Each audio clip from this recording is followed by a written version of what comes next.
Ronnie Ward from the Ditmas section of the Flatbush neighborhood, Brooklyn, in the city of New York. It is Thursday, the 14th day of March 2024. So I just put in Paris Climate Accord here in my browser. And, this is the first thing that comes up. So I just go there first. The Paris Agreement. Yeah, so I'm just going to go here first. It's the first one up, so that's what I'm going to do. It says, United Nations climate change. Well, wait a minute. I'm already like, what? Well, what is this up here? Right here. The United Nations climate change. It's got the thing, but it says CC in the middle of it. Like, what the hell is that? I mean, what is that? What is UNFCCC.international? Like, well, what is that? Well, what is that? Well, what kind of website is that? Like, really, what is that? I mean, what? Home? What? Home? Home? Closing the gap, boosting climate action, elevating climate ambition through elevating climate ambition through gender-responsive climate finance? What the hell is gender-responsive climate finance? International Women's Day. Climate finance and gender. Review of the Lima Work Program. The road to Baku. 08 March 2024. Closing the gap. Boosting ambition, investing in women as key to climate action. The new plastics economy is needed. A new plastics economy is needed to protect the climate. UN body steps up pace to implement vital carbon crediting mechanism. Multilateral process. The road to Baku, informal consultations by the COP28 presidency. Expert forum strengthens support to developing countries in... What are you talking about? How climate technology is being ramped up. Climate action COP28. Wait a minute. I mean, are you kidding me? Well, I don't understand. That's not the symbol of the United Nations even. Well, what the heck is this thing? I mean, about us, about the Secretariat. What Secretariat? What about the Secretariat? The UNFCCC Secretariat, UN Climate Change, is the United Nations entity tasked with supporting the global response to the threat of climate change. Stands for United Nations Framework Convention on Climate Change.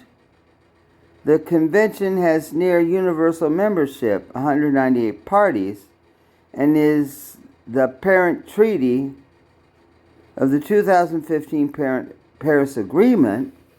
What do you mean it's the parent treaty? Well, what the hell is a parent treaty? I've never heard of a parent treaty in my entire life. A parent treaty? Does that mean the Paris Agreement is a child treaty or something? Yeah, parent and child. Well, that's the kind of language they use in computer programming and technology. Parent and child. Yeah, for how you do object planning and software development. That has nothing to do with treaties. Well, that's just as weird as all get out. I mean, you'd almost be led to believe that like some software programming kind of person is writing this or something, or parent and child. Well, that's how software engineers do things. Yeah. With the Windows operating system. Parent and child is part of Windows operating system. It's part of the object control. It is. That's about all I know. I mean, Those words don't apply to international treaties, though. There's no such thing as a parent and child relationship in a treaty. The main aim of the Paris Agreement is to keep the global average temperature rise this century at as close to possible. Well, are you kidding me? I mean, are you kidding me?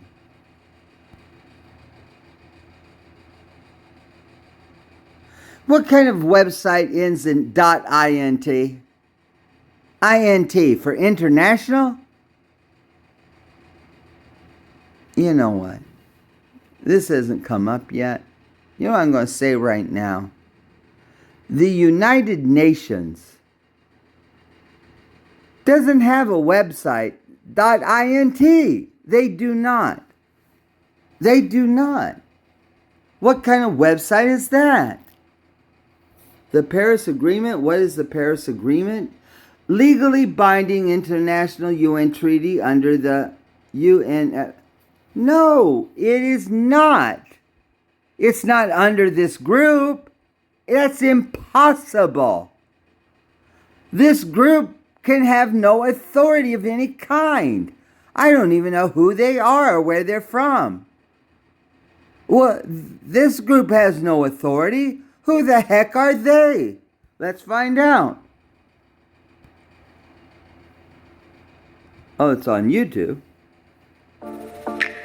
What is the Paris Agreement? The Paris Agreement is a legally binding international treaty on climate change. It is not. It is not. It was signed in Paris as an accord.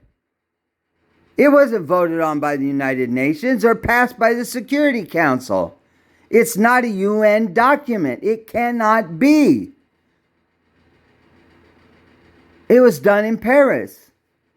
During the Obama administration for the United States, yes. The Obama administration. Yeah. It was signed in Paris as an accord. That's not even part of the United Nations. It's not a United Nations document.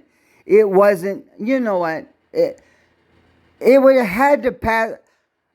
The United Nations doesn't ever adopt a treaty for the world. They don't do that. Ever. Ever. They've never done that. A worldwide binding treaty passed through the Security Council of the United Nations? Are you kidding me? I don't know who these people are at all behind any of this or whatever this is. I don't know. But it's just not correct. It's wrong.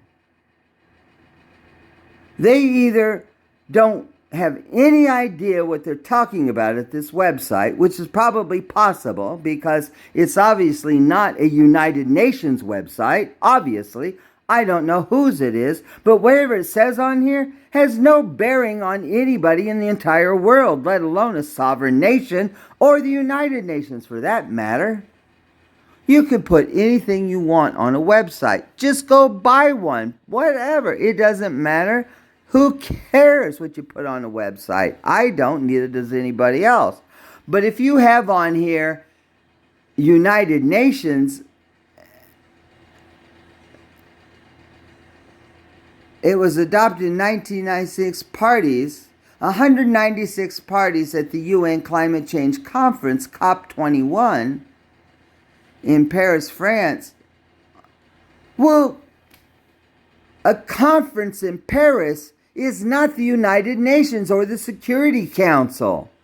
You can't adopt a treaty that binds the world at a meeting in France or anywhere else in the world. I don't care where you meet. Go meet in Antarctica if you want. Go meet on the moon. This was not possible at a conference in Paris in 2015 for anybody to sign anything under the name of the United Nations. That's impossible. Well, the United Nations has a process. It would require to go before the Security Council. Do you know how many agreements have been adopted that even the United States doesn't belong to, and everybody else does, whatever? Are you kidding me? The United Nations doesn't bind countries in treaties. They have no authority to do so. Period. The end of the story. I do not know what has been going on with Secretary General Antonio Gutierrez. Maybe he has nothing to do with this at all and knows nothing about it. Perhaps he doesn't. Or maybe he does. I don't know. I know one thing. Antonio Gutierrez, the General Secretary, is not the President or Secretary of the world. No. He serves at the pleasure of the 5 members of the Security Council. Period. He didn't get his job unless the 5 members of the Security Council agreed to put his name forward to the General Assembly. If they don't put the name forward, it doesn't go forward. You don't have anybody. The General Assembly can't vote on anybody unless the name is put forward by the 5 members of the Security Council. He serves at the pleasure of the 5. He does. And under him is everybody else in the tall building at the UN and everywhere else in the world. So if he goes, everybody else goes with him because they all serve under his pleasure then as well. It's called the Office of the Secretariat. It's supposed to administer the UN on behalf of the Security Council and, of course, the General Assembly. But the Security Council runs the United Nations. They do. They have since it started. Yeah, and they still do today. Yes, of course they do. But the UN Charter's not been amended. It can't be amended. It can't be amended. The Security Council would have to do it, and they haven't agreed to do so. The 5 haven't. Well, you know what? I think there's a bunch of people with all different kinds of competing interests, divergent and everything else, running around the globe thinking they're the United Nations or something. Or somehow people got some crazy idea what they think the United Nations is or can or whatever do. They think it's like a world parliament or something. Well, we have something called the World Parliament of Religion. Yes. Well, it met in Toronto, Canada in 2018. It did. I was there in Toronto. So I know it met. And I was there myself, Ronnie Ward. Yeah, I was there.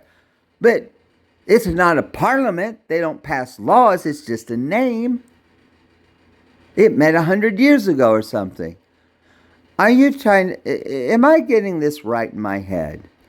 Are there organizations or are there parts of the UN under the Secretariat that are somehow thinking that they are running around the world frustrated because things don't happen the way they want it to do at the Security Council or whatever, and so they've all went out and started doing their own thing or something? I mean, is this what's going on? Is this what happened during the pandemic phase? Is this what happened when a lot of people were shut in places? That people went around the rest of the world while everybody else was in a panic doing all this stuff? When nobody was looking or watching, maybe? Is that what has happened? Is that what has happened? Is that why UNESCO people are meeting around the world doing really strange things that seems to have nothing to do with UNESCO? Is that why I've seen conferences and things they've been doing online that don't relate to anything anybody would understand UNESCO doing? Is that why UNRWA with the Gaza thing, is that why UNRWA's gotten caught up in some issues or something and some controversy over there? Is it because they've been out doing things that they weren't maybe supposed to be doing? Or I don't know. Or, well, why was UNRWA controversial? Why would UNESCO be controversial? Well, why would the World Health Organization be controversial? Why would they be? Well, why? They all work under the direction of the Security Council, ultimately. I don't get it. Don't tell me that these organizations under the UN, now we have to understand something.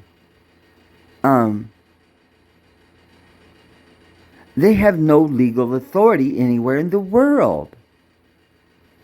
Who doesn't? UNESCO, none of those places do. They were created by the UN. Well, the UN doesn't have the authority to incorporate not-for-profits or anything like that.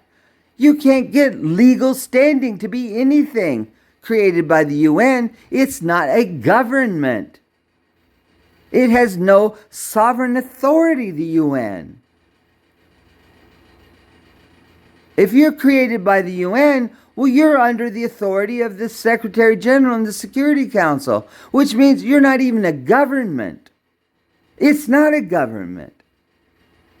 It's supposed to be a working place to accomplish the goals of the UN that are all under the control of the Security Council.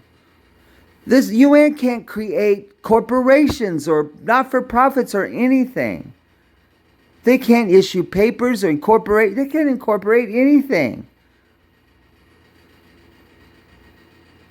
What country would incorporate something under the guise of it being part of the UN?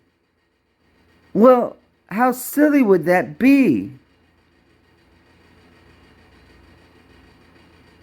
If it's incorporated under a country somewhere, it's going to be under the laws of the country where it was incorporated, which means it has no say anywhere else in the world. That's a foolish exercise. Well, you know, it would be a foolish exercise. But I tell you what it could do.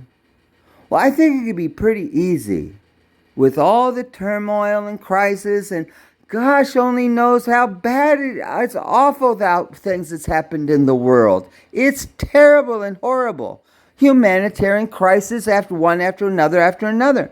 A never-ending story. Even since World War II, it's been disastrous for so many people in so many places. And don't just think because it's the United States or China or anywhere else. Oh, don't think it's a bed of roses anywhere. Oh, I live in the United States. Yeah, just come and be here for a while. Yeah, find out what it's like to be poor in the United States. Yeah, I think you'd be really shocked to find out. And I think you might. You might. You sure really might. Because unless you've been here and lived here, or from here, you have no idea what it's like to live in the United States and be poor. At all. We have people in the United States that are homeless and can't eat and get food, have no place to live, sleep on the streets, can't get food, starving to death. In the United States, on the street of the United States, living in tents, starving. Yeah.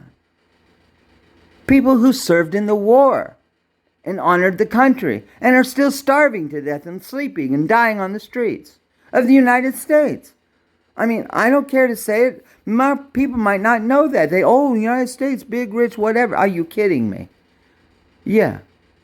Just like people say, oh, how horrible to live in this country. It must be so repressive. You know, Iran, China, oppressive, Russia. Well, I don't think so either. Not like that. You know what?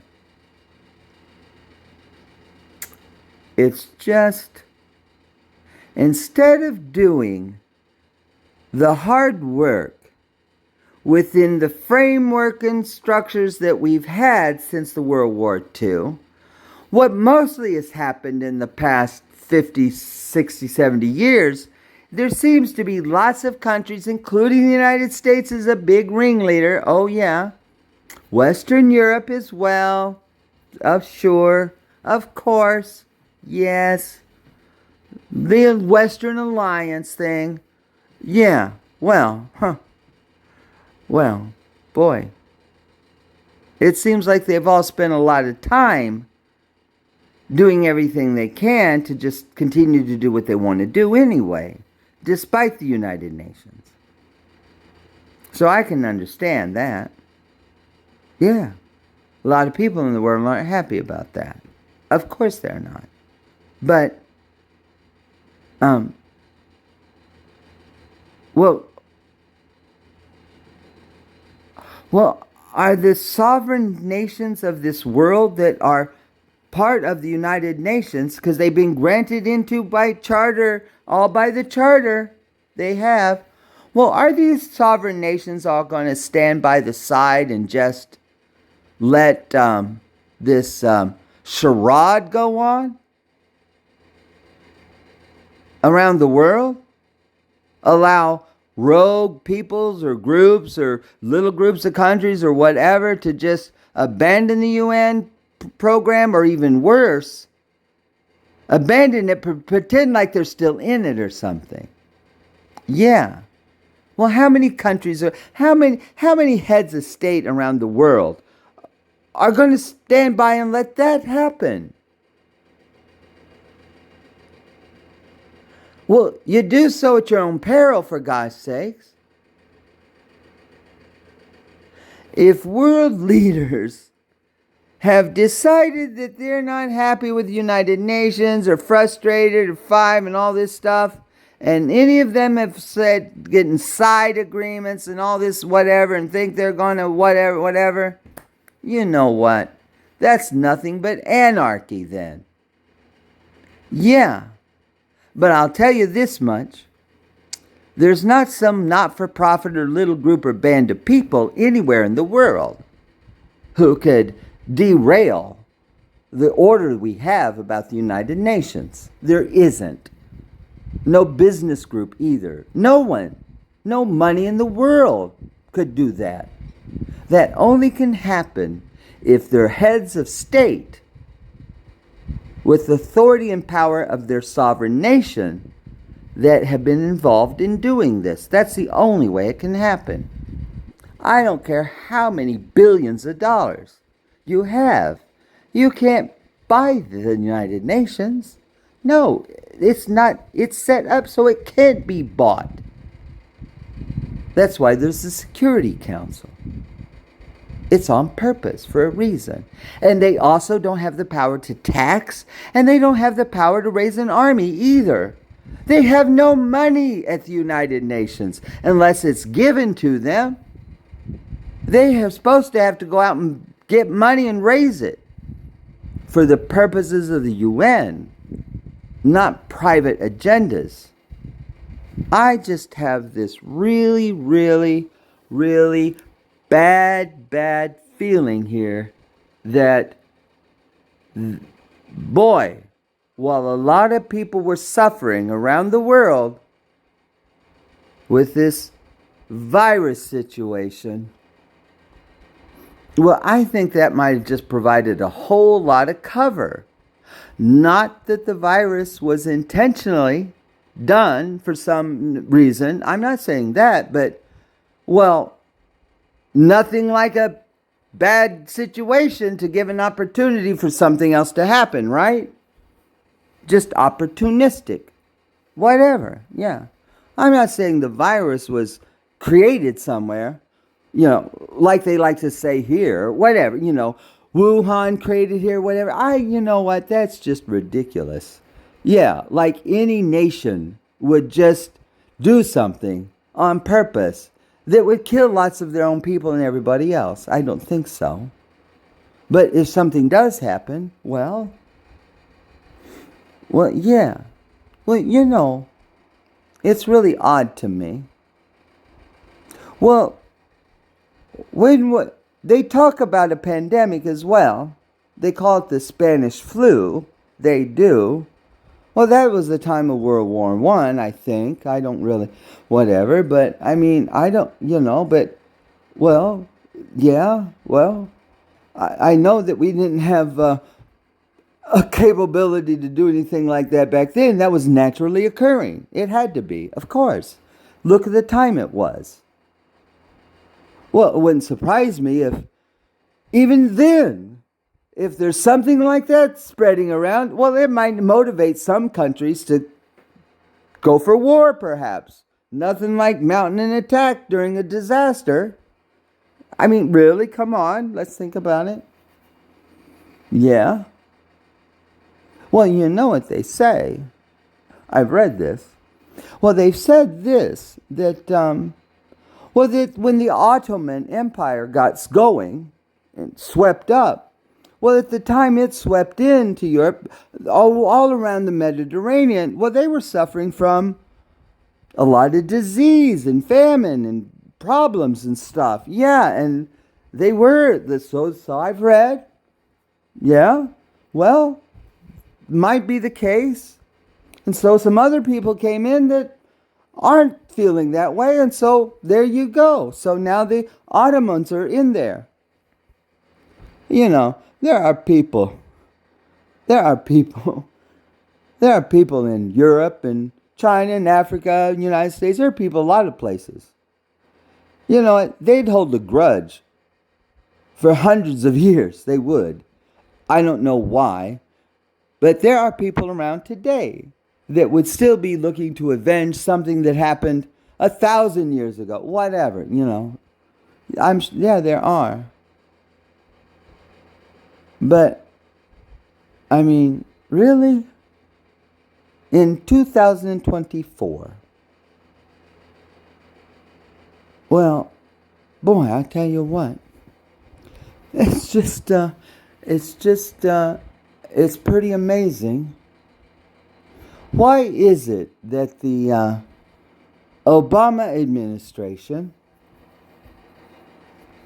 Secretary of State Hillary Clinton in the first term, why would they all be on board to do this climate thing anyway? I mean, really?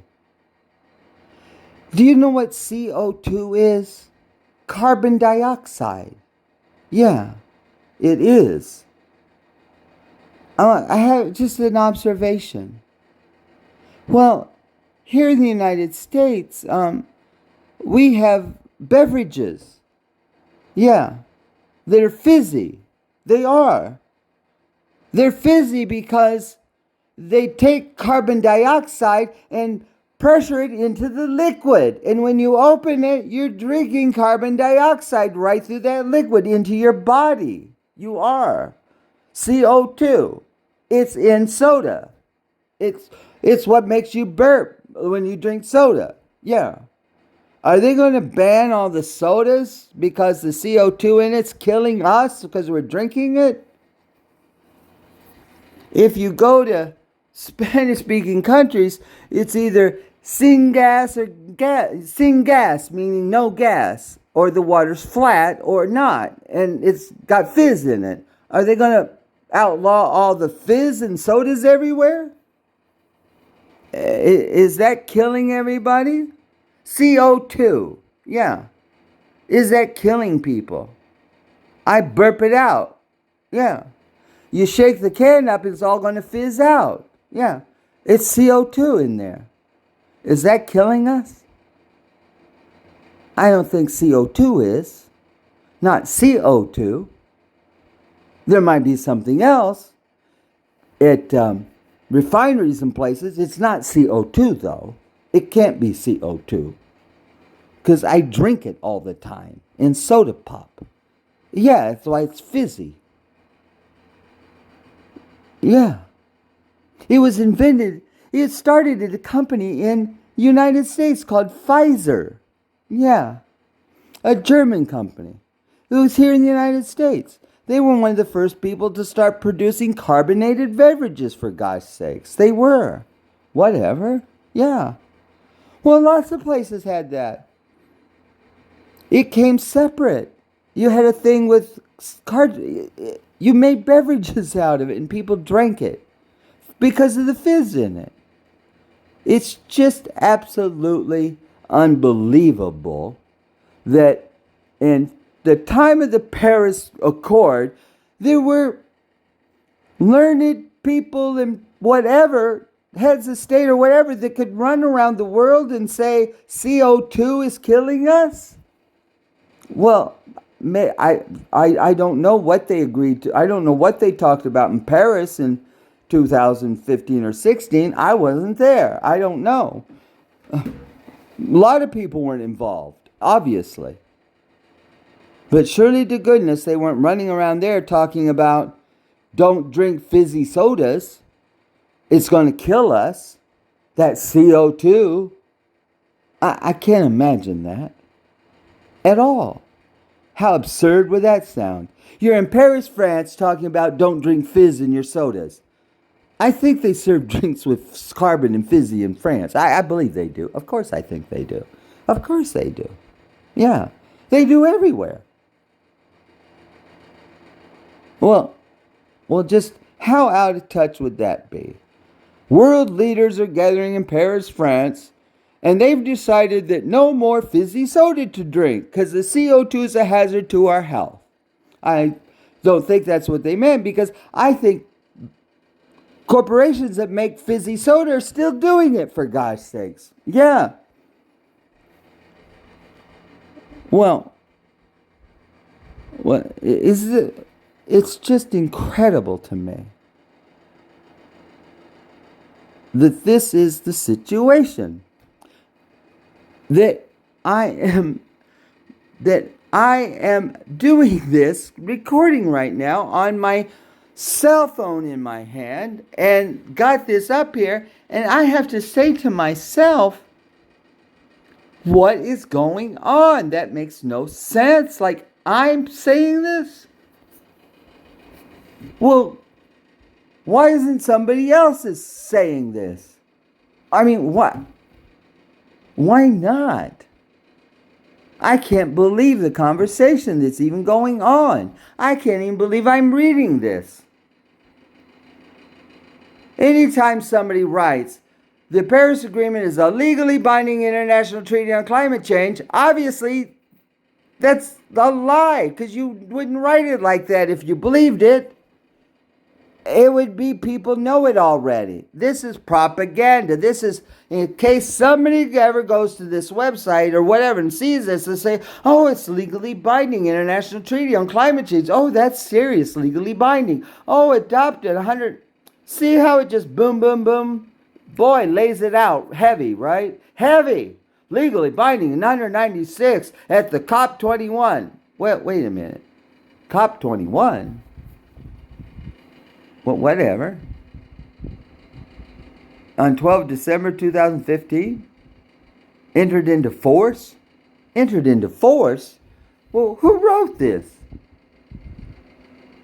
Obviously, this is not written by anyone who has any notion at all of anything about international diplomacy or treaties or anything else.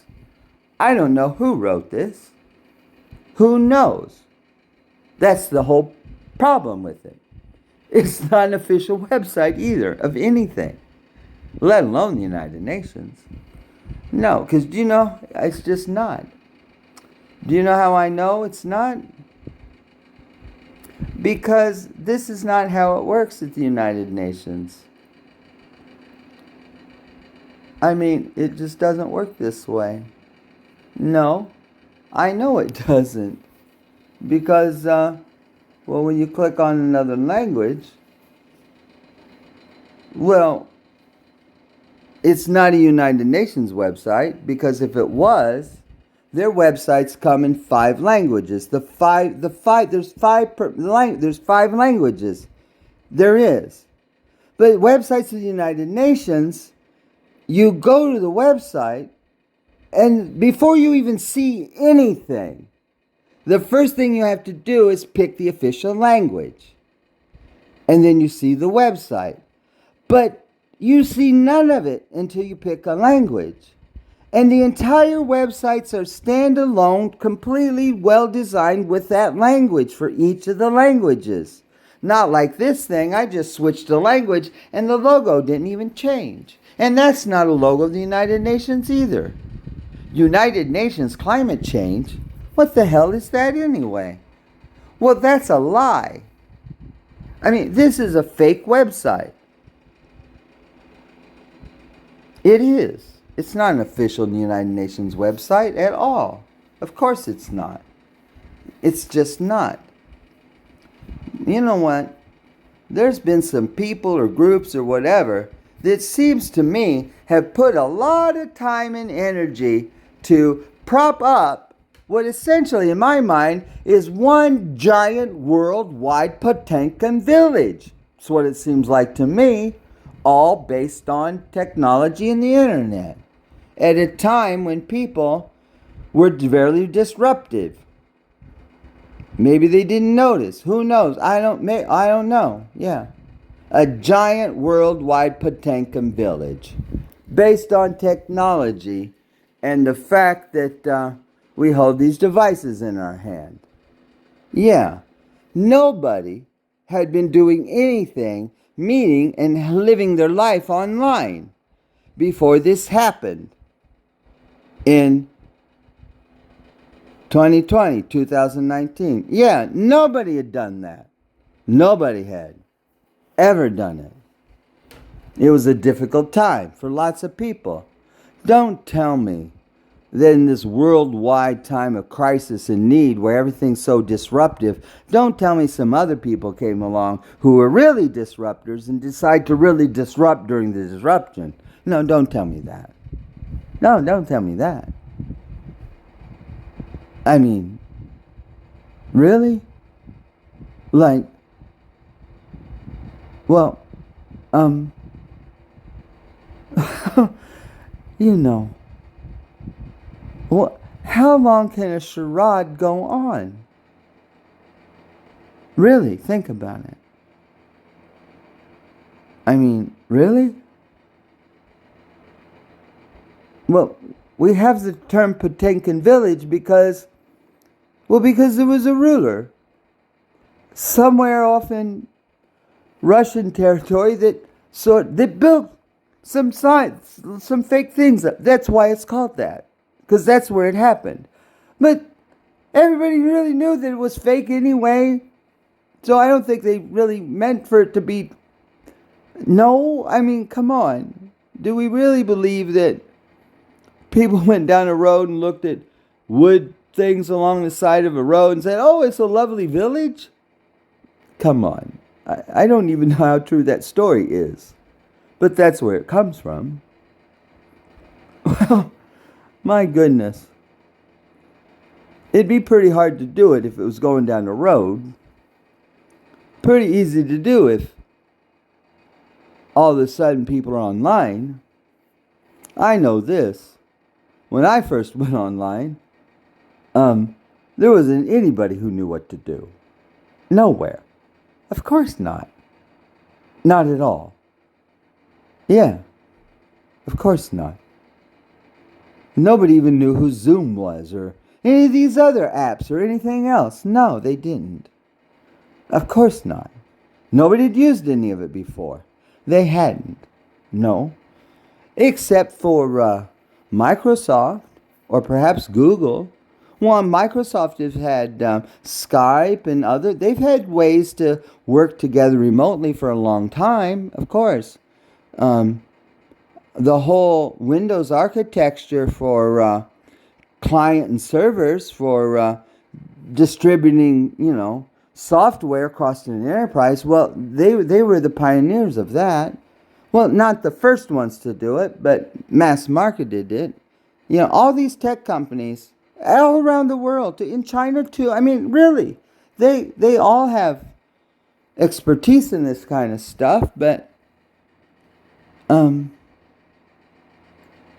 I also know that a large number of people who live in Africa, they don't still even have a phone that works either. So, I mean, yeah, they just are really left out.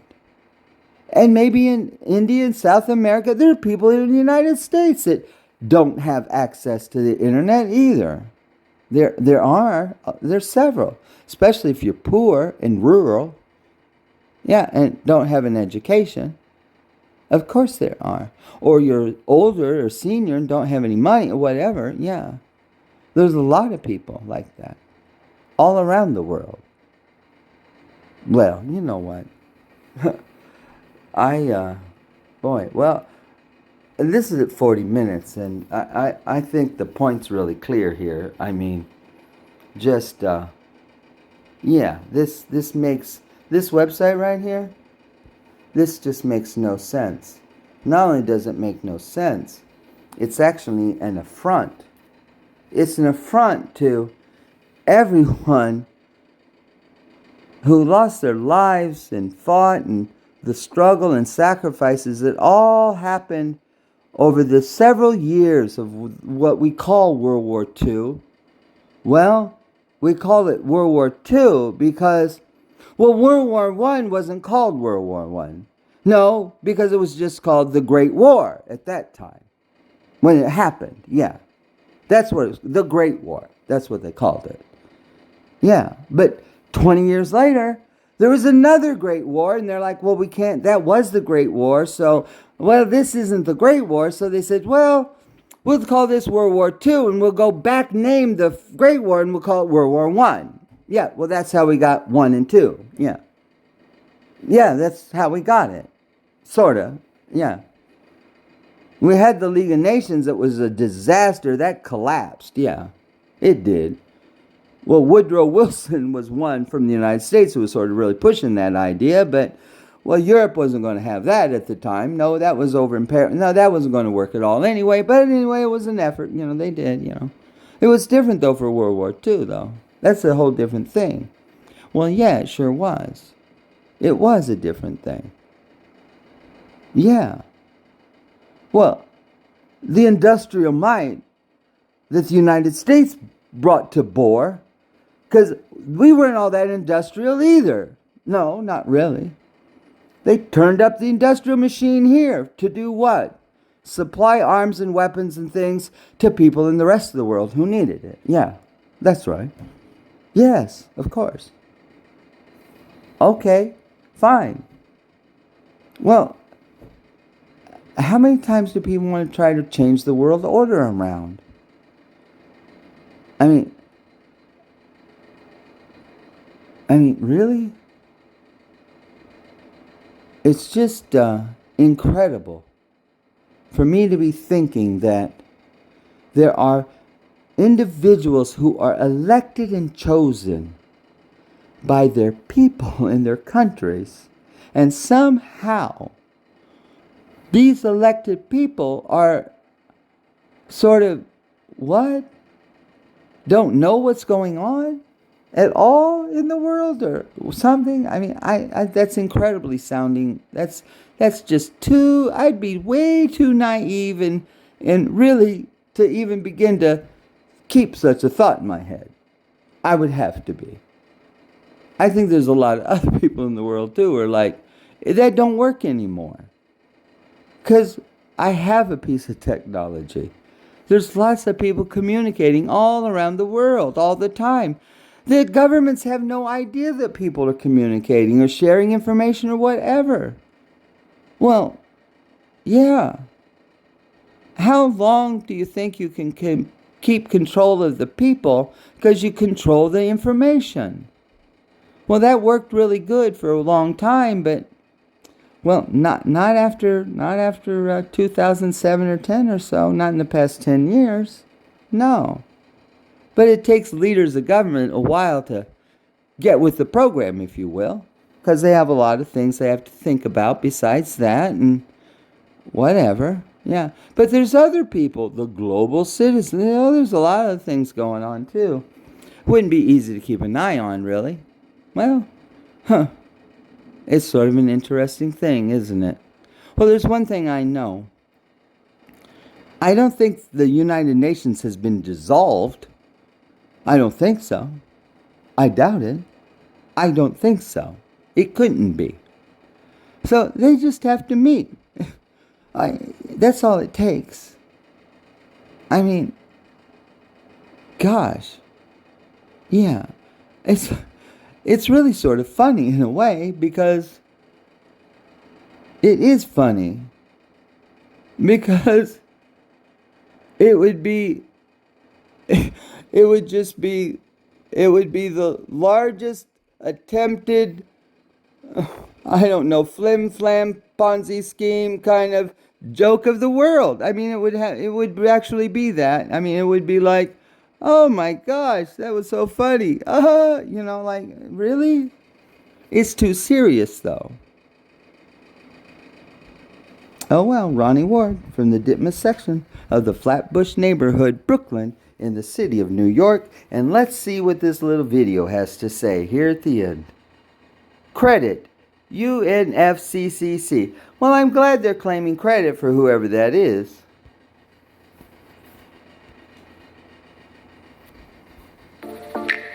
What is the Paris Agreement? The Paris Agreement is a legally binding international treaty on climate change to limit global warming to well below 2, preferably to 1.5 degrees Celsius compared to pre-industrial levels. This requires economic and social transformation to face the climate challenges now and moving into the future based on the best available science. The Paris Agreement works on a 5-year cycle of increasingly ambitious climate action. By 2020, countries communicate their plans known as nationally determined contributions. Countries communicate actions they will take to reduce their greenhouse gas emissions in order to reach the goals of the Paris Agreement. You know what I can say right now? I don't know who wrote the script for this, but do you know what this sounds like to me? It sounds like this voice is giving orders to the rest of the world. You will do this, you will do this, you will do that. That's how it sounds. Well, the nerve to make a video like that. It sounds like this will be done. It sounds like Cecil B. DeMille. Yeah, the epic. Yeah, epic movie. Yeah, from Hollywood. Yeah, the 10 Commandments. So let it be written, so let it be done. I mean, that's what it sounds like. I mean, come on. It sounds like a movie script, for gosh sakes. It really does. It does. Except that was a classic movie. It was Cecil B. DeMille. I mean, my gosh, of course. Yeah. But it was a movie. We knew it wasn't real. Yeah. Well, listen to this. Just listen. Just listen to this again. Look at how, like, this is what will be done. I mean, really, come on. And guess what? There's no face. It's just some voice with some things on the screen. Well, that's not how world leaders or that's not how responsible leaders and heads of state, you don't do something like that. Of course you don't. Well, world leaders have to stand before their people and be accountable in their you're kidding me. Of course they do. You couldn't do something like this. Yeah, right. You couldn't. Yeah.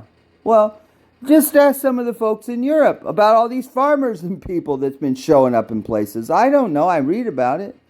I don't know. I mean, yeah. Just ask anybody. Yeah, they're responsible to the people. You couldn't do this. No, you couldn't. But it's all right for it to be on YouTube. What is the Paris Agreement? The Paris Agreement is a legally binding international treaty on climate change to limit global warming to well below 2, preferably to 1.5 degrees Celsius compared to pre-industrial levels. This requires economic and social transformation to face the climate challenges now and moving into the future based on the best available science. The Paris Agreement works on a 5-year cycle of increasingly ambitious climate action. By 20... it sounds like the 5-year programs that they did, Yeah. Well, the Third Reich in Germany, they had a very aggressive plan of industrialization. They did in the Soviet Union. They did that in China, too. They were all 5-year plans, actually. That's what they called them, 5-year plans. That was exactly what they were called. The 5-year plan, a series of 5-year plans. Yeah, it sounds like we have another series of 5-year plans here. It's just that it's for the whole world, and it's about climate and not drinking fizzy soda water. And it's coming from some voice or something that nobody even knows. Yeah. It sounds like a 5-year plan, though. They had something similar here in the United States as well. They did, for the industrialization. They didn't call it a 5-year plan, but it was very aggressive over here as well. Yeah, sure it was. Took a lot of hard work. Yeah. Kept everybody busy, though. A lot of people worked over here for that. Really hard. Yeah, they did. Yeah, like they did a lot of places. Sure, they did, yeah. 5-year plan. Yeah, well, gosh. It's not communism, is it, for God's sakes? Or fascism, or Marxism, or I don't know. Any kind of ism that you would want to say. 5-year plan. I don't know. That's what it sounds like to me. Mm-hmm. Yeah, it sure does. 5-year plan. Yeah, 5-year plan, exactly. Yeah, that's exactly what it was before. Yeah, 5 years. This is exactly what it was. Exactly what it was. Yeah, exactly. Same words, everything, yeah. Except it would have been said in a different language, yeah. Well, we didn't have that here in English, but I don't know what they call them in other places, but the different words, though. And it has a little different meaning, though, too, because it does, yeah. Well, let's listen on. Here we go. 2020, countries communicate their plans known as nationally determined contributions. Their plans. Oh, so I wonder. Nationally determined contribution. Okay. So let me see. Where's the form for reporting that? Yeah. Well, I don't, just name the country. Country C. Yeah. Oh, country C out there. Do you have your nationally defined thing ready to do? You got to get that paperwork in right away, Well, you're a little late. Oh, have you turned that in yet? Well, you better get your prime minister. Well, you all better get busy over there, wherever you're at. Yeah, I think you need to get your paperwork in. Well, you can have a little extra time, I guess. Something like that. How ridiculous does that sound? It does. It sounds like the IMF or the World Bank, for God's sakes, is what it sounds like. That's the kind of stuff they would do. They say that stuff at the IMF and the World Bank. They do. But then again, that's not a nation either. They don't have authority to order people around either. No, they do it by money. Yeah. Yeah. If you want this money, you got to do this thing. Yeah. Well, they do. Well, if it's the mob, it's like, well, you give us money or we're not going to give you protection. I mean, it's, yeah, well, I'm not saying the World Bank or IMF is a mob, but, it's, well, that's, well, yeah, well, something like that, sort of, coercion, I guess, or influence or persuasion or just doing the right thing or good business practices. Yeah, well, you can call it whatever you want, but it's still not right. No, of course it's not. And neither is the World Bank or IMF done right by anybody. Not at all. Especially Argentina. Especially Argentina. And especially a lot of places. Yes, especially a lot of places. Racked up more debt than they could ever pay back, for gosh sakes. Well, what kind of bank lends more money to people than what they can pay back? A corrupt one. Or one that needs to go out of business. Well, that's what happens to banks who do that. They usually go belly up. They do. Because that's bad business practice for a bank. Or a credit card company. Or anybody else. You don't extend credit to people who don't have a means to pay it back. Well, no, of course not. Yeah, you don't do that. It's the same thing, isn't it? Yeah, I think so. Yeah. I'm so glad the United Nations doesn't raise taxes. Or have an army either. Well, that'd be really horrendous, wouldn't it? Yeah. Well, I'm glad they didn't allow that either. And neither did they give the UN any authority to do any of the things that this is pretending that, I guess, there is authority to do.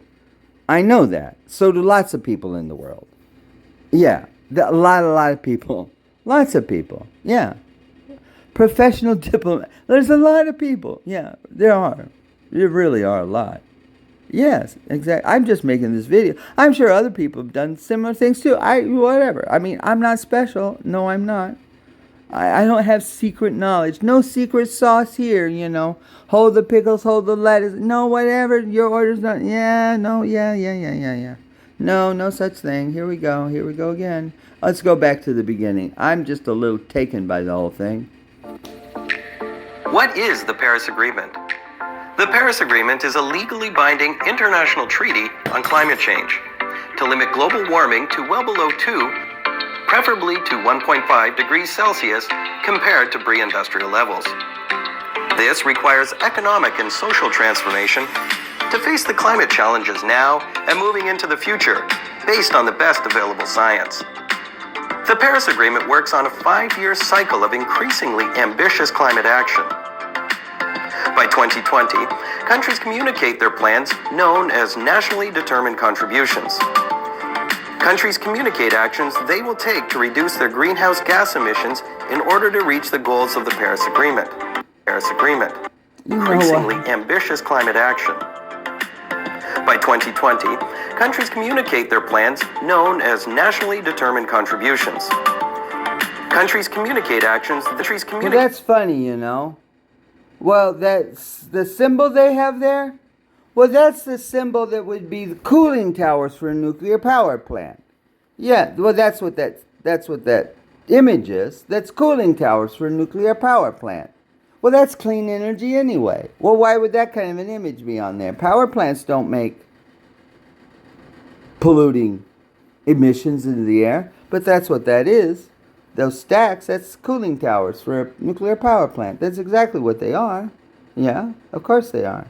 Communicate actions they will take to reduce their greenhouse gas emissions in order to reach the goals of the Paris Agreement.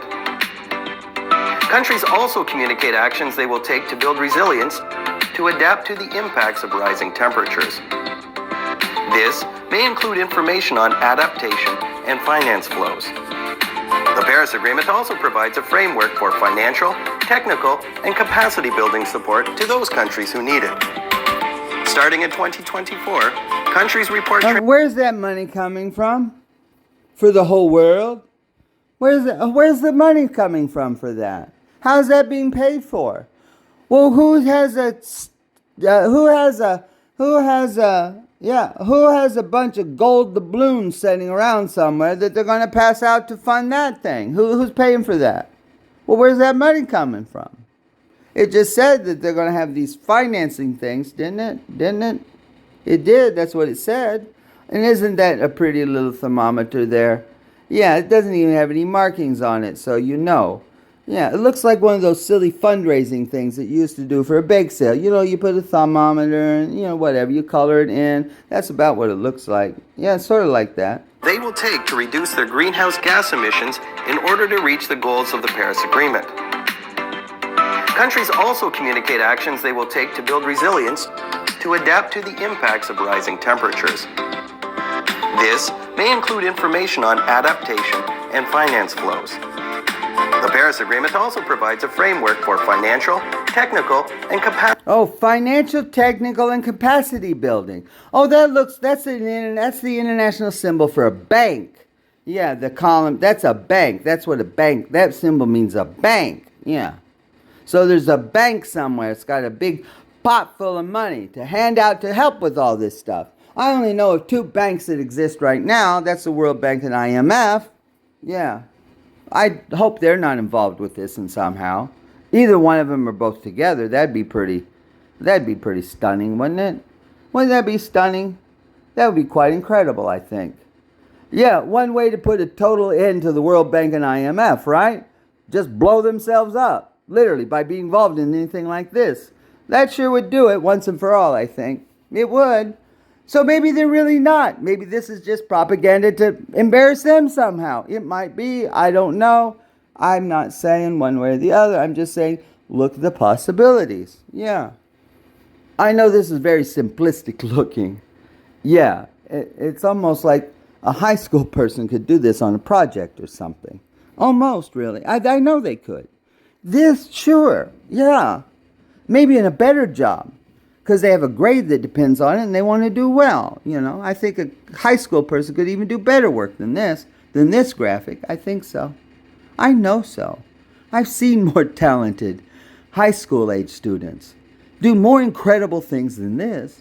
Yeah, right. Where they themselves are in their video showing their work and they're happy and explaining what they've done. Yeah, not hiding behind whatever this is. Yeah, whatever this is. Yeah, whatever it is.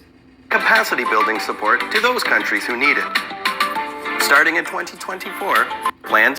There's not a single sovereign nation in the world who's going to stand and say, oh, I need your help. Oh, please help. Are you kidding me? See, that's why this is a joke.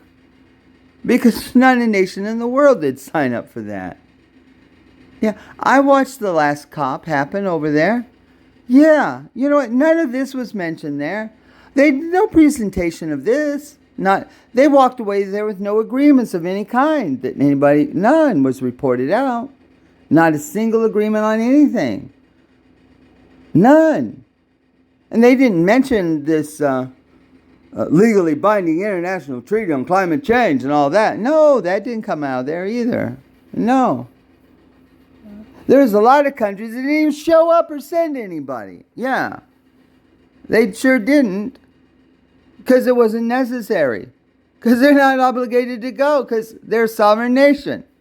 Thank goodness for people who hosted and people who came. And thanks people. Oh, great. It's wonderful. Yeah, it is wonderful. But everybody that was present there and not knew one thing. There's nothing binding on anybody in the world about this. It's a conversation amongst sovereign nations. Yeah, that's all. Just getting together. Talking about the world. That's all. Yeah. Well, next time we'll work on it some more. I'm sure there were good things that came out of there. Things that we don't know are not reported on. Because it's nobody's business. Because it's just not. Same thing with United Nations. Things happen, whatever, it's just nobody's business. It's really not. No, it isn't.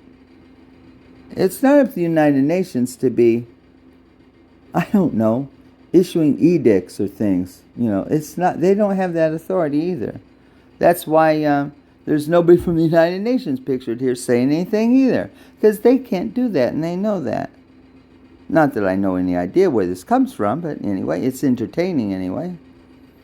Known as nationally determined contributions. Countries communicate actions they will take to reduce their greenhouse gas emissions in order to reach the goals of the Paris Agreement. Countries also communicate actions they will take to build resilience to adapt to the impacts of rising temperatures. This may include information on adaptation and finance flows. The Paris Agreement also provides a framework for financial, technical, and capacity building support to those countries who need it. Starting in 2024, countries report transparently on actions taken. Collective progress under the Paris Agreement will be assessed through a global stocktake. This will lead to recommendations for countries to set more ambitious plans in the next round. This agreement works on It sounds like some kind of pitch deck or some kind of entrepreneurial competition or, something like that. A big contest of some sort. Yeah. It's what it sounds like. They have all these like adventure shows. Whatever. Maybe it's what's the one they have in Europe where everybody shows up and sings and tries to win? Yeah, maybe it's like that. They have those things all around the world. All kinds of things like that. Competitions and stuff and everything. Yeah, it's fun. A lot of good time, It's almost it almost sort of sounds like one of those or something, It sounds like it. Resilience to adapt to the impacts of rising temperatures. This may include information on adaptation and finance flows. The Paris Agreement also provides a framework for financial, technical, and capacity building support to those countries who need it. Starting in 2024, countries report transparently on actions taken. Oh, that's this year. Oh, gosh. I wonder if everybody got their homework done. Yeah. If you got your homework done. Maybe you didn't get the assignments. Yeah. Maybe you missed the memo.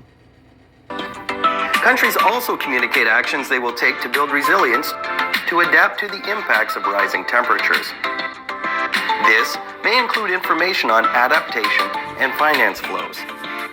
The Paris Agreement also provides a framework for financial, technical, and capacity building support to those countries who need it. Starting in 2024, countries report transparently on actions taken. Collective progress under the Paris Agreement will be assessed through a global stocktake. This will lead to recommendations for countries to set more ambitious plans in the next round.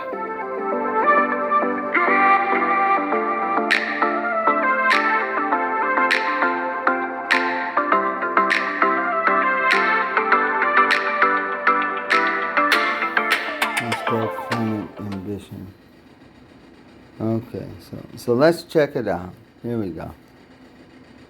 Here we are at YouTube. It's at the YouTube channel UN Climate Change. Yeah. This was posted on this video was posted on September 24th, 2020. Wow, it's been seen by 397,813 people with 713 likes. Yeah, for a planet of 8 billion people. Yeah. Yeah. This video explains the basics of the hashtag Paris Agreement, the International UN Treaty of 2015 that aims to tackle hashtag climate change head on. Its central aim is to strengthen the global response to the threat of climate change by keeping a global temperature rise this century well below 2 degrees. It sounds like the 2 degrees, it sounds just like 2%, 2.5% growth or something. Well, yeah, I hear that all the time on Bloomberg and places and all the trading places. 2% growth, 2.5%. Yeah, 2.5, 2.5. Do I got 3, 3.25, 2.25? Yeah, same number. It sounds just like that. Yeah, that and the 5-year plan thing. It's just a big conglomeration of a lot of things you hear. It is. It is. It is. So here they all are. What? Oh, here's all the videos. From this channel, here you go. That's where this one was, right here. That's where it's posted to. Yeah, well, what's the oldest one? The oldest one is 16 years ago on this channel, right here. This is the oldest one on this channel, right here it is. Here it is. I think we have behind us an incredible year in terms of climate change science and in terms of climate change politics. As you know, the Intergovernmental Panel on Climate Change came out this year with 3 very important reports. And it's not a matter of the solution not being affordable. A large part of that solution is available. So this says it was posted December 2nd, 2007. 7,133 views for 9 billion people in the world. 5 likes. Yeah. Expectations for the Bali Climate Change Conference. Yvo Dibor, Executive Secretary, United Nations Climate Change Secretariat. I don't know who any of these people are. Maybe that's not even a real name. I have no idea. I don't know. It's just what's here. I don't know. Available to us today, what we need is political will. And the big question for me is, ministers, what is your political answer to what the scientific community is telling you so very clearly? And that is an important part of what these 2 weeks here in Bali are all about. The focus of this meeting is going to be how can we take a long-term climate change regime forward. And if you've come here with the expectation that at the end of 2 weeks we will have agreed a next round of targets for industrialized countries, we will have agreed what the future engagement of developing countries is going to be, you will leave here disappointed. It is not feasible to expect that in a 2-week time period you can agree a long-term political and economic response to the question of climate change. What I do hope this meeting will do are 3 things. First of all, I hope that this meeting, by the end of the high-level segment next week, can agree to formally launch negotiations on a long-term climate change regime. Secondly, I hope that this meeting can agree what the agenda of those negotiations needs to be. And the third important thing, which I hope this meeting will agree, is an end date for those negotiations. Not just launch them, not just agree the agenda, but also define when the negotiations need to be completed. Wow, it's a regime. I think we should just start calling it that. Yeah, I think all the press should just say, the regime of climate change. The regime, yes. The regime of climate change. Yeah, start calling it that. Yeah, that's very attractive sounding. That'll be really popular, I think. All around the world, everybody, yeah, let me be in the regime of climate change. Yeah. Oh, I'm so glad the regime is here. Oh, thank you. I'm so glad I know about the regime. Yes. Oh, that sounds so attractive. Let me sign up for that. Yeah. Let me be part of the regime. Yeah, that's what everybody wants. A regime, right? Yeah. The achievement of the Kyoto Protocol lies in the fact that it has provided very important architecture that we can build on. It's created responsibilities for governments to measure their emissions and report. I'm so thankful that they got together in Kyoto to lay down the rules to all the nations of the world so that they know exactly how to measure themselves up to a standard, for gosh sakes.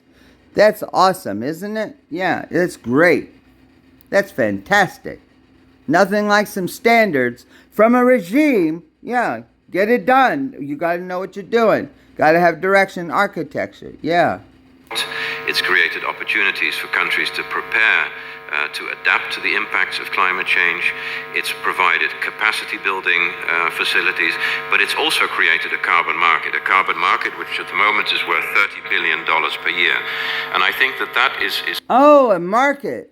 Oh, weren't they selling carbon swaps too and whatever?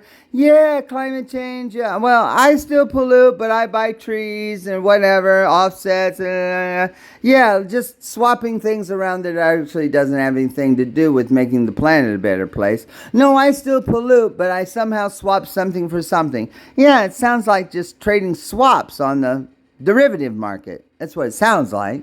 Derivative swap exchanges. Yeah, it's a very exotic instrument that they trade these things. Derivative swaps and all that kind of stuff. Yeah, that's sort of what it sounds like. Yeah, it's about as exotic as that. Yeah. Is architecture that we can build on going into the future. My sense is that there is an incredible growth in the international awareness of the importance of climate change. I think that there is a growing international recognition amongst the general public that politicians need to come to grips with this issue. And I think millions of... I feel like I'm watching one of those late night paid infomercials in the United States that run on TV late at night.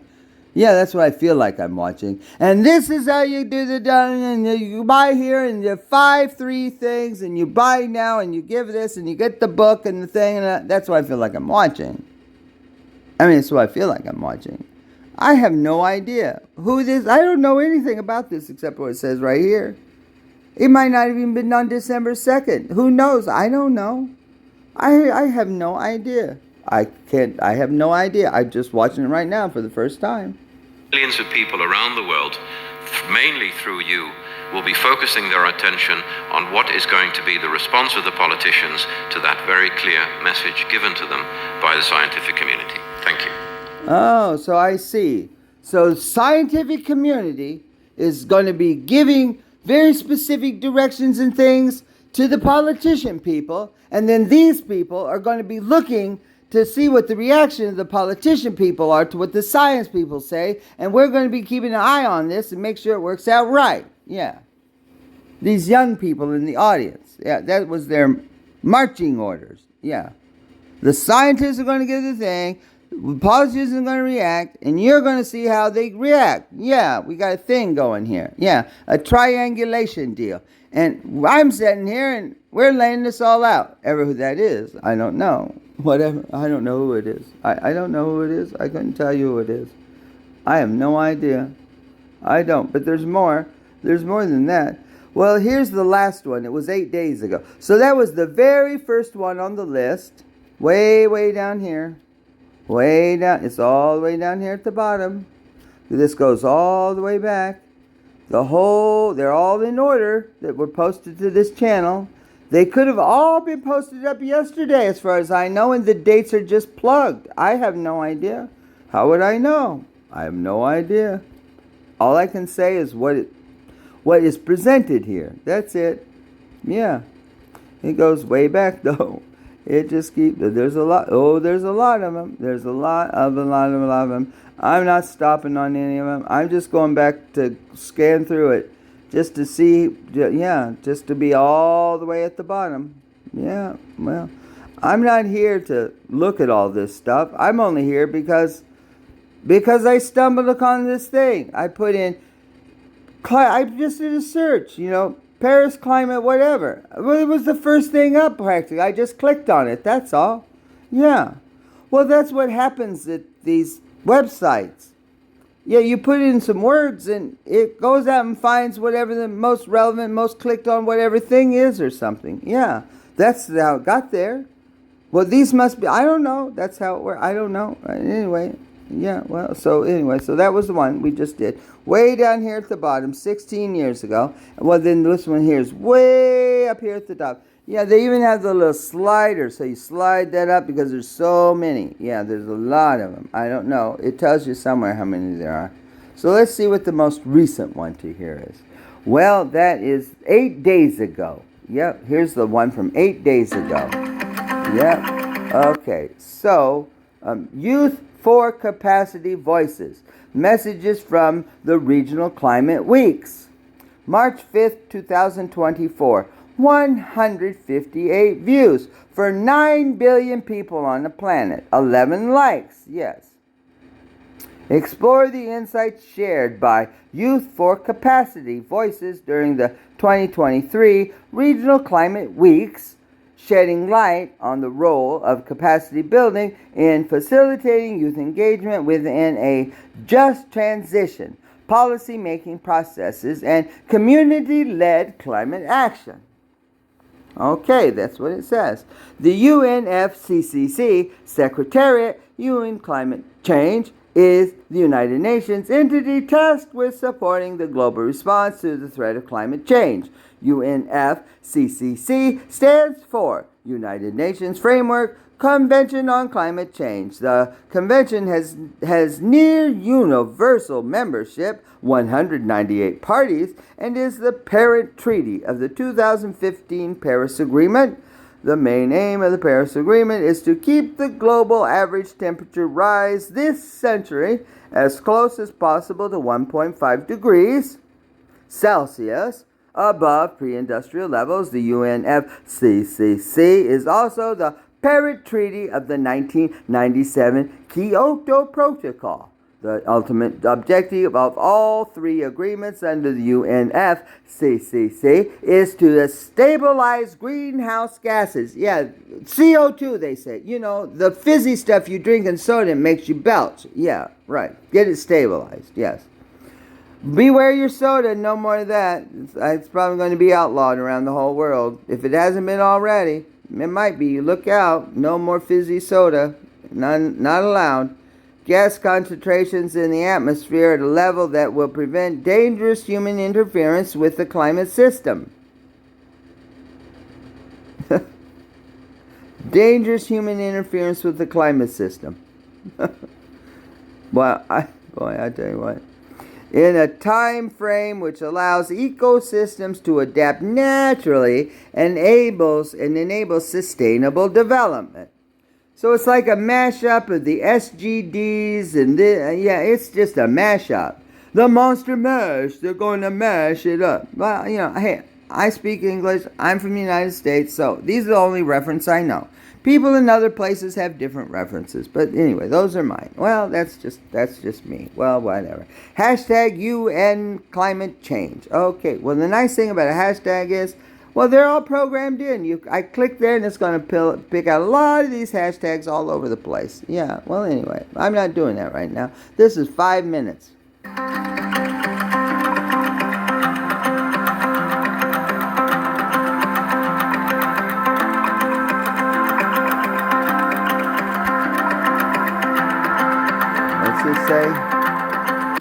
Let's go back. Youth for Capacity Voices. Messages from the Regional Climate Weeks.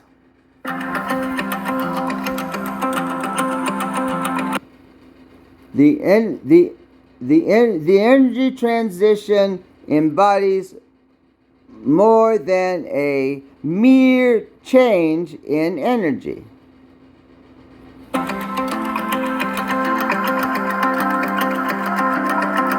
The energy transition embodies more than a mere change in energy sources. It's a quest for justice and resilience. MEMA, Climate Week.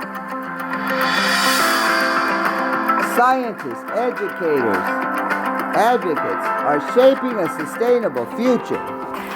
So for me, I think youth are definitely the key parts of a just transition. I think Asia Pacific, yes.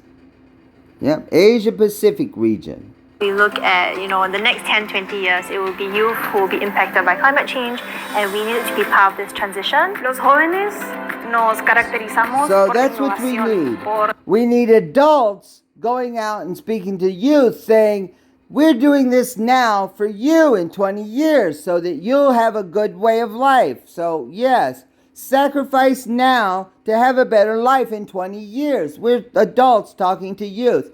Yes, that's what we need to do for just and all these things. Sacrifice now and do without, and in 20 years, even you will have a better life. Yeah. Powerful message, isn't it? For adults to be telling this to youth. Wow, that's really encouraging, isn't it? Yeah. Boy, that's some kind of something, ain't it? Sacrifice now today for the climate. Yeah. Do all that. In 20 years, even you can have a better life too. If we all do it together. Yes. Everybody sacrificing together to have a better world 20 years from today. Yeah. Right. I'm glad they weren't saying this at World War I, because 20 years after that, we were all embroiled in another world war again, with death and destruction even at a greater level. We were. So I'm glad that these adults weren't talking to the youth back in World War I time, saying, if you just fight this war here now, today, we'll have a wonderful time in 20 years, even you will have a good life. Boy, they'd been really disappointed, wouldn't they? Because that next war was even worse. They hadn't even imagined such a thing. Why, my gosh, history surely doesn't repeat itself, does it? I don't think so. No, it's just people keep repeating themselves, not history. No, history doesn't do anything. People do. Because they forget, or they don't know, or whatever. Or they're off out by themselves somewhere doing their own thing outside the known structure of sovereign nations at the United Nations. Yes, that's what happens when you go rogue out on your own. That always leads to problems. Yes, just ask them in Europe. They know all about this. Ask them in China. Ask them in South Africa. Ask them in Africa. Ask them in the United States. Just ask people anywhere in the world. They all know what it means when people go off the range and start doing their own thing. Yeah, it doesn't work out real well. No, there's usually a bunch of death, destruction, famine, and all kinds of bad things when that happens, because people don't want to work within the order of stuff. That's nothing new at all. Why, your 5-year-old kid doesn't want to work within the order of stuff, but you're a parent, and so you help him and you love him and you take care of him and they're all right. Yeah. Even children don't want to do that. And there's adults that don't want to do it either, because maybe they didn't learn as a child either. Who knows? I don't know. But something like that. It seems like it. But it's just now, you see, I'm still sitting here with this device in my hand. Well, that's really made a big difference in the world, hasn't it? Yeah. No one could have quite done this without these. But then again, they didn't have any of these devices in World War I, and they sure didn't have them in World War II either. And, well, that didn't stop the whole world from getting embroiled in a conflict that killed millions and millions and millions and millions of people. They had none of this fancy technology at all. Not at all. They didn't have radio, really, or television, or anything. They didn't even have jet engines. No. Prop planes. Yeah. But it didn't stop them from making a lot of havoc around the world. The entire world, and every continent, every place was engaged in war. Yeah, right. Yeah. I thought technology was supposed to make everything a better place. Oh, no, I don't guess they ever promised that. I never promised you a rose garden along with the sunshine. There's going to be a little rain sometimes. Well, you can promise me things like big diamond rings. Yeah, right. Yeah, that's a song. Yeah. I never promised you a rose garden. No, that's right. Nobody ever did. No, there's always going to be some rain, and yeah, there sure is. Yeah, I know. All the weather reports keep talking about all these bad storms everywhere. You know, the rain's coming or something. I don't know, but they do. They sure do. I don't really know much about it, but anyway. Por tener conocimiento en tecnología, en ciencia de datos, en tener estas nuevas ideas que tal vez no se han pensado, ideas que van a hacer que estas soluciones sean basadas en la ciencia y se puedan cumplir tanto de manera justa como en el tiempo que tenemos.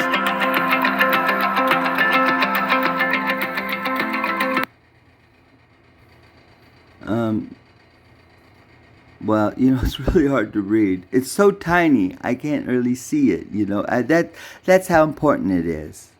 Yeah, it's so important that it's so tiny you can't see it. Yeah, that's how important it is. It's so important to have on here that it's so small you can't see it. Yeah.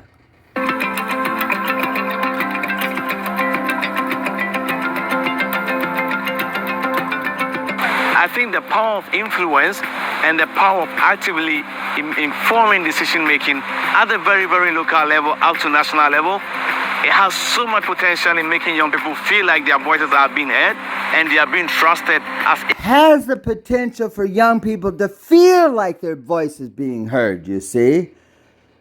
They really don't. It just feels that way. That's what this gentleman just said. Has the potential for them to feel like it does, but it really doesn't. No, it's just a feeling. Yeah. Whoa, whoa, whoa, feelings. Yeah, right. Yeah, feelings. Yeah.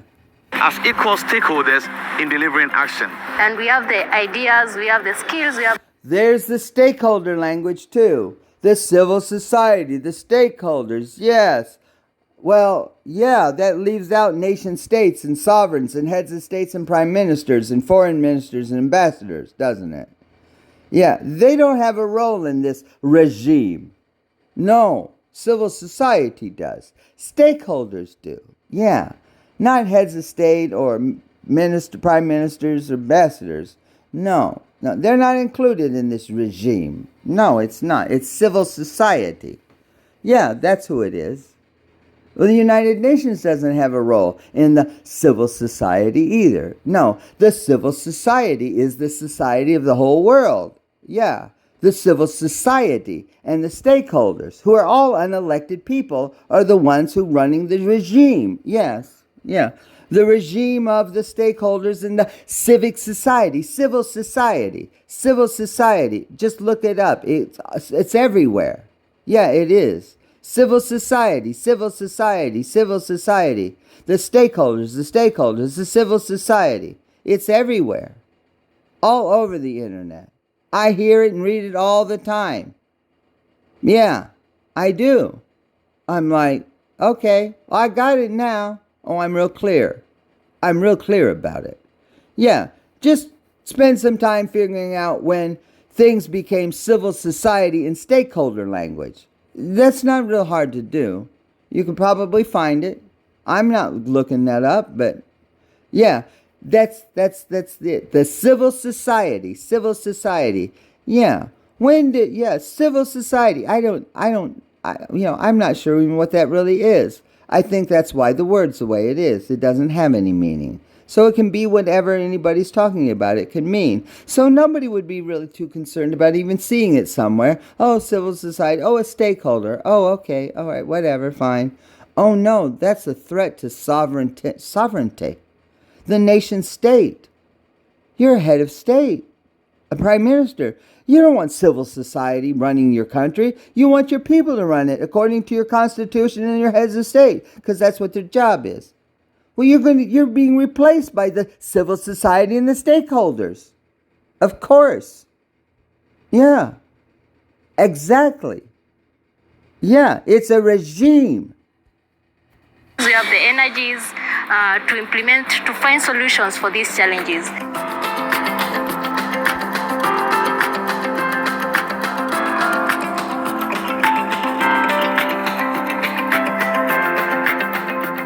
We cannot solve tomorrow's challenges with yesterday's solutions. And at the same time, we cannot move to the future with the skills of the past. So it's very important to make sure that we are incorporating capacity building in these conferences. It's a diverse sector which requires skills ranging from entrepreneurship skills, technical skills, soft skills, communication skills, research skills. Youth empowerment and policy making goes beyond demands. It's about equipping young people with the skills to co-create. I want to tell you something. for adults in the world to be engaged in this kind of activity with young people on an international basis, selling this to kids, it's just exploitation as far as I'm concerned. What else could it be? And I don't know that any of these pictures here, now see, look at this. I mean, I'm just going to tell you something. See this right here? Well, see these gentlemen? Well, they look like they're Muslim or Arab, maybe. They do. I don't know that they are. Well, what a good thing might that be? Well, who knows? Maybe there's not that at all. Maybe it looks like that. For somebody to watch this and say, oh my gosh, look at that. No, you can't. Of course not. Because we don't know who those people even are. It could be costumes. These youth are on here, they could just be playing a role. I mean, whatever. I mean, you can't. No, it's not. You can't do that. It's not necessary. The fact that this even exists and that I'm talking about and having it on here simply means that, well, there's something going on, but we have heads of state, sovereigns. They're in charge. They just need to take charge, that's all. There's no investigations to do or anything else. It's rather silly and foolish looking to me. It is. It's almost like a cartoon, but I know it's not because it's too serious and there's too much of it. There's a lot of it. Yeah, there is. Too much to unravel, whatever. I mean, I don't know. It's all digital anyway. Yeah, well, where is it? That's the whole point. It's digital. It doesn't exist anywhere in the physical world. It's digital. It's sitting on a server somewhere. That's all. You probably can't even find where this is on the server. You can't. It's digital. It's just an image. It's just some sound. It's just some words. It's a picture. It's like watching a big epic movie or something on the big screen. Except this is really having an impact in everybody's lives around the globe. So that in itself means, well, I guess we just need the leaders of the world to take charge. And then we don't have to worry about all this. No. We don't. It's just digital. It's just electricity. It's just O's and ones. Just whatever. Just turn out the light. I don't know. Whatever. I mean, it's really not something to think about too much. Not too much. But I think it serves a purpose to me. It sure does, to say, whoa, wait a minute. Yes, this data issue and stuff, this is not just limited to regions or countries. No, there's some phenomenon around the whole world going on about this. I know there is somehow, some way. Well, that should just give everybody pause to stop a minute and say, you know what? Maybe we all have been reacting to things we've been seeing, but in fact, none of it, do we really know what it even is? I think when they gathered in Paris for that accord, I think world leader people came in person together and had conversations in person. So everybody knew who was there and everything. Yeah, sure. Well, that doesn't happen hardly that much anymore. It doesn't happen at all, hardly that I can see. I'm not real sure, but that ought to say something right there. Yeah. You can't judge a book by its cover, and you sure can't judge what you're seeing on a video based on the description or the images you see or even what you're hearing. Not at all. It's just a production, perhaps. Yeah. Really. Maybe not even real people. Just a production. Yeah.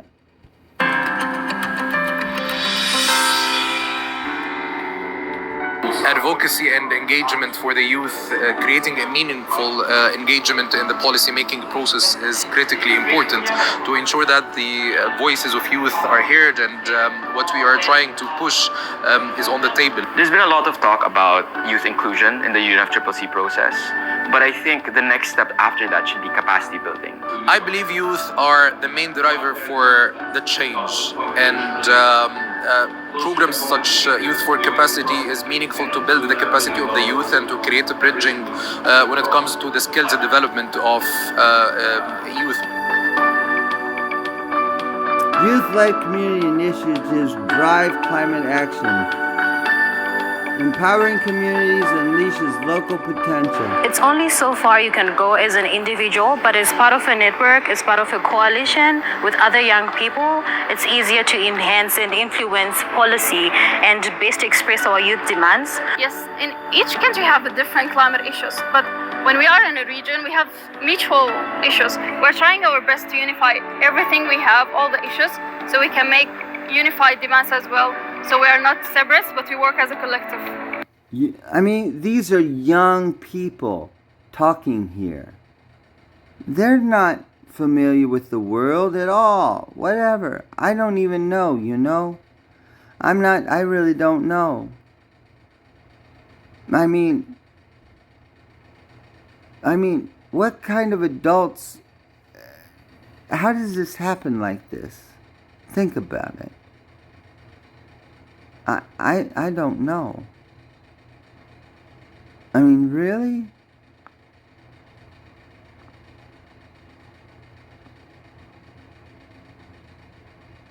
I mean, just think about that for a minute. Yeah. Yeah, exactly. Most of these community-led initiatives are taking center stage globally, regionally, and actually more important, locally. So I think these are initiatives that are very local, but once young people know that they have influence in decision making at the very sort of municipal and local government level, it really encourages them. And these are ways that we keep motivating young people to keep working on these projects. Capacity building initiatives are empowering young individuals with the skills needed to accelerate Como progress. muchas veces le dicen a los jóvenes, ustedes vienen a aprender, aprendan mucho, escuchen. Los jóvenes también ya tienen muchas herramientas y mucho conocimiento que el gobierno puede aprender, que el sector privado puede aprender de los jóvenes igualmente.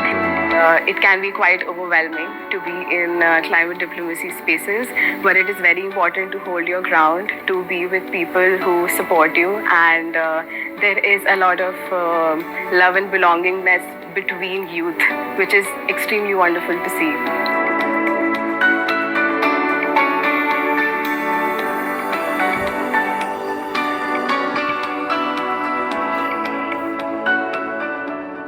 United Nations climate change.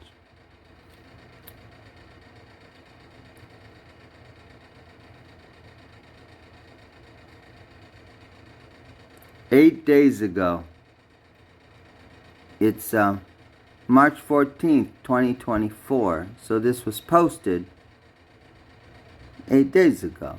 Who knows when it was made? You don't know it. You have no idea. You just know it was posted.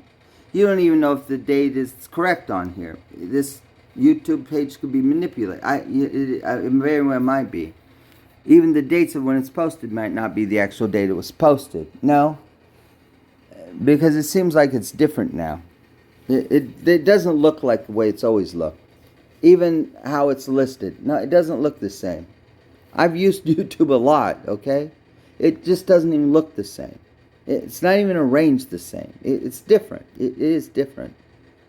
It has. I'm just saying it looks different from what I've experienced. I'm not saying it's nefarious. I'm just saying it's different. That's all. Because you see, once again, you don't know. Because it's digital. Yeah. It's always been unreliable. All of it's unreliable. All the meetings on Zoom and face meetings and all these things, all those things have been unreliable from the first time they were used. They're still unreliable because you don't know who you're talking to or where they're at. No, they're not. Heads of state relationships were always face to face through interpreters because you knew who you were talking to, and there's accountability. Yeah. People are still just doing this thing like this. That's not how life works. It doesn't. It leads to miscommunication, exploitation, all kinds of problems. Yeah, going through this thing. You don't know who you're talking to or where they're at. That's problematic. Of course it is. Yes, it is. Yeah. Well, I don't accept that this is normal, so it can't be a new normal either. No, I don't accept that. I don't. Of course I don't. Who wants to live this way? I don't. Neither does anybody else. No. So anyway, well, I'm just not going to go down that road. I know, but that's what it is right there. That's it. Well, I don't know. I just found that in a few minutes. I mean, I don't know. It's all here on the video how I got to it. Whatever. That's it. I don't know. That's just what it is. Ronnie Ward from the Ditmas section of the Flatbush neighborhood, Brooklyn, in the city of New York. Thursday, the 14th day of March, 2024.